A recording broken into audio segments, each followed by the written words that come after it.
চলেন ম্যাডাম। কি রে তুই এই পোশাকে কেন? কি পরবো? আরে ডিউটিতে যাচ্ছি না, আমার খালাতো বোনের বার্থডেতে যাচ্ছি। যাই একটু সেজে গুজে আই। ঠিক আছে ম্যাডাম। কত দূর? এই তো বেরাচ্ছি। এখনো বেরোসনি? কি করব বল, একটু আগে ডিউটি থেকে আসলাম। ঠিক আছে আসতে হবে না। তোর তো বোনের প্রতি কোনো ভালোবাসা নাই। থাক, একটু সব ফেলে দিচ্ছি। আরে আরে রাগ করিস না, তুই আমার লক্ষ্মী বোন না, আধা ঘন্টার মধ্যেই পৌঁছে যাব। সবাই চলে এসেছে, তোর লিগে বসে আছি। তাড়াতাড়ি আয়। হ্যাঁ আসছি। অনেক দেরি হয়ে গেছে, তাড়াতাড়ি চলো। ম্যাডাম, হ্যাঁ বলো। গাড়ি স্টার্ট নিচ্ছে না ম্যাডাম। এমনিতে অনেক লেট হয়ে গেছে, তুমি গাড়ি সেরে রাতে আমাদেরকে গিয়ে নিয়ে এসো, আমরা টোটো ধরে চলে যাচ্ছি। না না ম্যাডাম, আপনি কেন টোটোতে যাবেন? আমাকে 10 মিনিট সময় দেন, আমি অন্য গাড়ি ম্যানেজ করছি। আরে না না ঠিক আছে, এই তো সামান্য রাস্তা, আমরা টোটোতেই চলে যাব, কোনো সমস্যা হবে না। এই সাথী চল।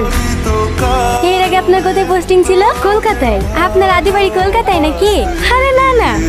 এ রাজু, দাঁড়া দাঁড়া দাঁড়া দাঁড়া, ক্লাবের ওইদিকে যাবি? হ্যাঁ ঠিক আছে, চল।